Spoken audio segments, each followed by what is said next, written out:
গুরুর চরণে প্রণাম জানিয়ে শুরু করছি ভাগবত কথা। বলছে অজ্ঞাস্যা অশ্রদ্ধ ধানা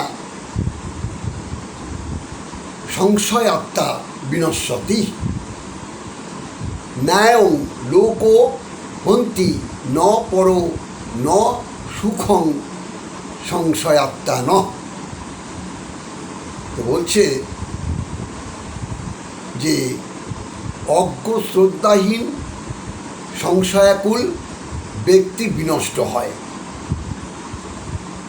সংশয়াত্মার ইহলোকও নাই, পরলোকও নাই, সুখও নেই। তাহলে এই যে কথাটা বলেছে কি অপূর্ব দেখুন। এই সংস্কৃতের বাংলা অর্থটা বলছি, অর্থাৎ অজ্ঞ শ্রদ্ধাহীন সংশয়াকুল ব্যক্তি বিনষ্ট হয়। অর্থাৎ যারা অজ্ঞ অশ্রদ্ধাহীন, যারা ভগবানকে বিশ্বাস করে না, সংশয় আত্মা, যাদের ভেতরে সংশয় রয়েছে যে ভগবান আছে কি না, যার আত্মাটা ভগবান বলে কখনো মানতে চায় না, ভগবানকে মানতে চায় না, তাদের কি হবে গো? তাদের অধোগতি হবে, বিনষ্ট হয়ে যাবে। তাই কোনোরকম সংশয়, কোনোরকম দ্বিধা আমরা রাখবো না, কারণ ভগবান আছে এটা অবশ্যই নিশ্চিত।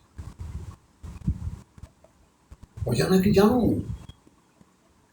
মানুষ বলছে, লোকে বলছে যে ভগবান নেই, ভগবান টগবান কিচ্ছু নেই, ওগুলো মিথ্যে কথা। আর এই অজানাটাকে তো আমার জানতে হবে, নেই সেই বস্তুটাকে আমার জানতে হবে। এটার নামই হচ্ছে তপস্যা, এটার নামই হচ্ছে আমার ভজন। আর কি বলেছে? সংশয় আত্মার ইহলোকও নেই, পরলোকও নাই। ইহলোক পরলোক কোনো লোকেই তার কোনো স্থান হয় না।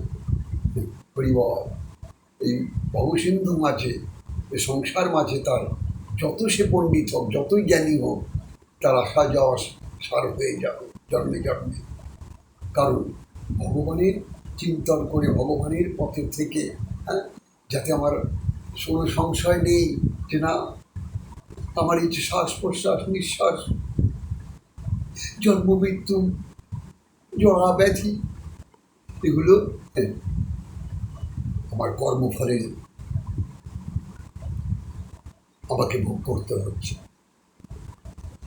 তো ভগবানের গুণগান যত করব, ভগবানের নাম যত আমরা করব, আত্মার উন্নতি, আত্মার ডেভেলপ হবে। তাই সদা সর্বদা যেন আমরা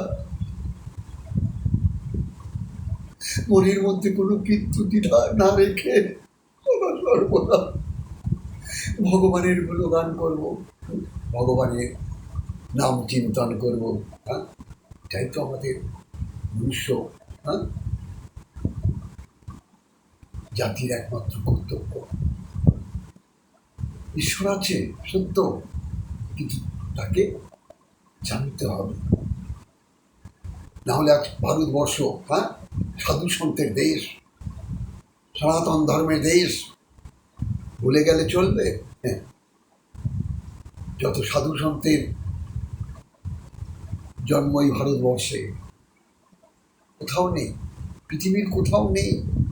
ভগবান যেমন যুগে যুগে আসছেন, আমার সাধু সন্ত তারাও আমার ভারতবর্ষের মাটিতে এসে আমার ভগবানের জয়ধ্বনি দিচ্ছেন, গুণগান করছেন।